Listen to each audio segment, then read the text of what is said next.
Esta es la increíble historia de cómo una máquina para tratar el cáncer, vendida como chatarra, desató una pesadilla radiactiva en toda Norteamérica y la frenética cacería que se desató para encontrar cada gramo de metal mortal antes de que fuera demasiado tarde.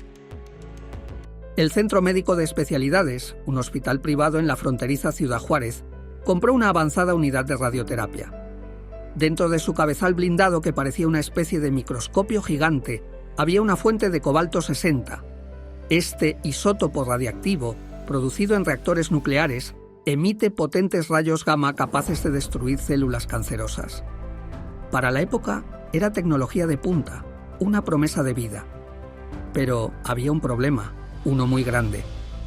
La máquina fue importada de Estados Unidos sin seguir ninguna regulación mexicana, sin los permisos necesarios y, lo que es peor, en el hospital no había ni una sola persona que supiera cómo usarla. No tenían protocolos, ni manuales de seguridad, ni expertos.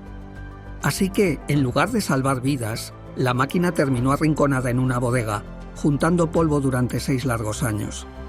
Se convirtió en un gigante de metal inútil, un secreto peligroso que la administración del hospital simplemente olvidó. El 6 de diciembre de 1983, la dirección del hospital, por fin, decidió deshacerse del estorbo. Le dieron una orden muy simple a Vicente Sotelo Alardín, un técnico de mantenimiento.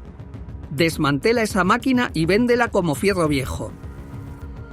Sotelo no tenía ni la menor idea de lo que había dentro. Nadie le advirtió del peligro, así que, junto a un amigo, se puso a trabajar. Con herramientas básicas, lograron quitar el cabezal de protección de 100 kilos. Adentro, encontraron un cilindro metálico que contenía el corazón de la bestia, la fuente de cobalto 60. Y no era una sola pieza. Dentro del cilindro había unos 6.000 pequeños gránulos, o pellets, de 1 milímetro de diámetro, tan brillantes que parecían purpurina. En un acto que sellaría el destino de miles de personas, Sotelo perforó el contenedor. Los pequeños y mortales gránulos radiactivos salieron disparados, cayeron y se esparcieron por toda la caja de su camioneta pick-up. Con la máquina desvalijada cargada atrás, se fueron al Yonke Phoenix, un depósito de chatarra en las afueras de la ciudad. Por el trabajo, les pagaron 1.500 pesos, una cantidad ridícula por desatar lo que sería considerado uno de los peores accidentes radiológicos en la historia de Norteamérica. Dejaron la máquina en el montón de chatarra, pero el veneno ya andaba suelto.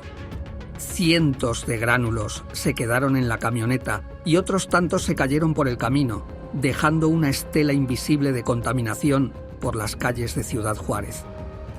La camioneta de Vicente Sotelo se convirtió, sin que nadie lo supiera, en un foco de contaminación andante. Poco después, se le descompuso y quedó abandonada 40 días en una calle residencial, irradiando en silencio a los vecinos y a cualquiera que pasara cerca. Mientras tanto, en el Yonke Phoenix, la catástrofe se estaba multiplicando a nivel industrial. Las grúas del depósito, equipadas con potentes electroimanes para mover la chatarra, hicieron lo impensable.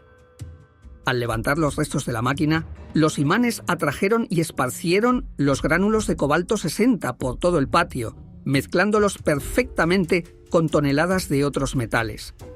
La chatarra, ahora letalmente contaminada, se vendió a 2 fundidoras. La principal fue Aceros de Chihuahua, o Achisa, una gran fábrica que producía varillas de acero para la construcción. La otra fue Falcón de Juárez, que fabricaba bases metálicas para mesas. Y esto es clave para saber cómo la radiación se esparció por tantos sitios después. Vamos a verlo, pero antes, si te está gustando el video, dale like y suscríbete para que más gente conozca esta historia olvidada. En los altos hornos de estas fábricas, el cobalto 60 se fundió con el acero. El isótopo radiactivo se integró a nivel molecular en el metal líquido, volviéndose inseparable de él. De esos hornos salieron productos que parecían normales, pero que emitían una radiación constante y peligrosa. Se estima que se fabricaron alrededor de 6.600 toneladas de varilla de construcción contaminada. Además, se produjeron unas 30.000 bases para mesas igualmente radiactivas. A partir de diciembre de 1983, este material empezó a distribuirse. Las varillas radiactivas llegaron a 15 estados de la República Mexicana, desde Baja California hasta Hidalgo. Las bases de mesa fueron exportadas a Estados Unidos. El problema ya no estaba solo en Juárez, se había convertido en una crisis nacional e internacional. Miles de casas, edificios y muebles estaban siendo construidos con un veneno silencioso en sus cimientos. El 16 de enero de 1984, el desastre invisible finalmente dio la cara. Un camión que llevaba un cargamento de varilla de hachisa se perdió en su ruta en Nuevo México. Por pura casualidad, pasó justo por la carretera que corre al lado del Laboratorio Nacional de Los Álamos, el centro de investigación nuclear más sensible de Estados Unidos. De inmediato, los detectores de radiación del laboratorio se volvieron locos. El personal de seguridad, totalmente desconcertado, revisó las cámaras y confirmó que la fuente de la radiación era el camión mexicano. Los científicos estadounidenses analizaron el material y para el 21 de enero identificaron al culpable, cobalto 60. El hallazgo de los característicos gránulos les indicó que provenía de una fuente médica. La Comisión Reguladora Nuclear de Estados Unidos alertó de inmediato a su contraparte en México, la Comisión Nacional de Seguridad Nuclear y Salvaguardias, la CNSNS. La cacería había comenzado. La pregunta ya no era qué estaba pasando, sino qué tan grande era el desastre y cómo demonios iban a detenerlo. Comenzó una búsqueda metódica, desesperada. Se usaron helicópteros con detectores de radiación para sobrevolar Ciudad Juárez y las carreteras principales, buscando puntos calientes desde el aire. En tierra, equipos peinaban las calles, los depósitos de chatarra y las rutas de los camiones con detectores portátiles. Así fue como, el 26 de enero, encontraron la camioneta de Sotelo, todavía irradiando peligro en el barrio donde llevaba semanas abandonada. La noticia, como se imaginarán, cayó como una bomba en las oficinas de la CNSNS. Se enfrentaban a un escenario para el que nadie estaba preparado. Una fuente radiactiva masiva, pulverizada y esparcida por todo el país, ya integrada en la infraestructura civil. Se tuvo que desplegar una operación de emergencia a una escala que nunca se había visto. Los objetivos eran claros y urgentes: parar la contaminación, encontrar y aislar el material, evaluar el daño a la gente y descontaminar todo lo que se pudiera. Lo primero fue cerrar los puntos de origen. El Yonke Fénix y la planta de aceros de Chihuahua fueron clausurados e identificados como zonas de alto peligro. Equipos de técnicos y científicos con trajes de protección entraron a estos lugares. Los contadores Geiger daban lecturas alarmantemente altas. El patio del Yonke estaba literalmente sembrado de gránulos radiactivos. Limpiar las fábricas fue una tarea titánica.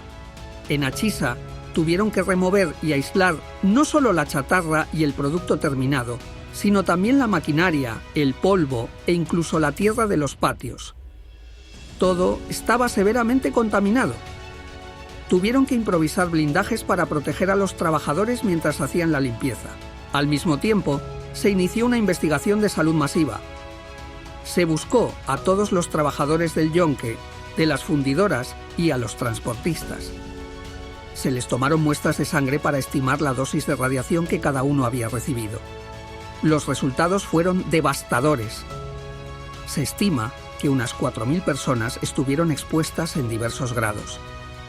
Un grupo de casi 80 personas recibió dosis significativas y 5 de ellos recibieron entre 300 y 700 REMS, una exposición altísima que les causó esterilidad permanente y un riesgo elevado de desarrollar cáncer en el futuro.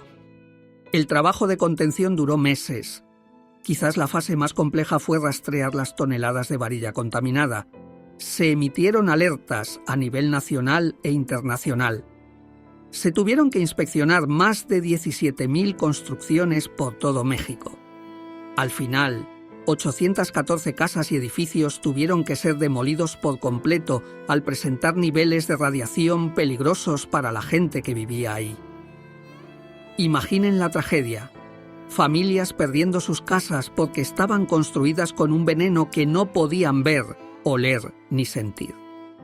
Todo el material contaminado, las varillas recuperadas, la maquinaria del yunque, la tierra de las fábricas, los escombros de las casas demolidas, fue transportado a un lugar en el desierto de Chihuahua, conocido como La Piedrera, cerca de Samalayuca. Ahí se improvisó un cementerio nuclear para encerrar los residuos, y a pesar del enorme esfuerzo técnico, el seguimiento a las personas fue insuficiente. Se recomendó un monitoreo médico de 15 años para las casi 4.000 personas expuestas, pero como mucha gente se mudó y faltaron recursos, muchos casos simplemente se perdieron con el tiempo. Nunca sabremos con certeza el número total de víctimas a largo plazo. A día de hoy, la CNSNS sigue recibiendo reportes de personas que creen que el cáncer que padecen sus familiares está ligado a haber vivido en una de esas casas construidas con la varilla mortal. El accidente de Cobalto 60 en Ciudad Juárez fue una catástrofe nacida de la negligencia pura y dura. Expuso de la forma más brutal la increíble falta de regulación y la ausencia de una cultura de seguridad en el manejo de materiales peligrosos de esa época. Fue un desastre silencioso, donde los errores humanos transformaron una herramienta para salvar vidas en una fuente de contaminación que se extendió por miles de kilómetros.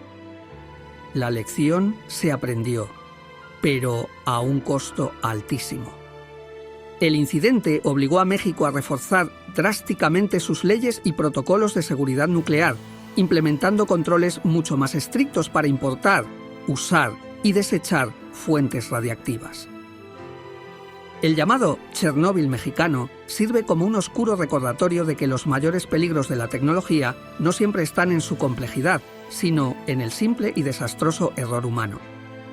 Y aquí te dejo el video del accidente de Chernóbil y cómo destruyó a la Unión Soviética. Si te ha gustado, dale like y suscríbete. Hasta la próxima.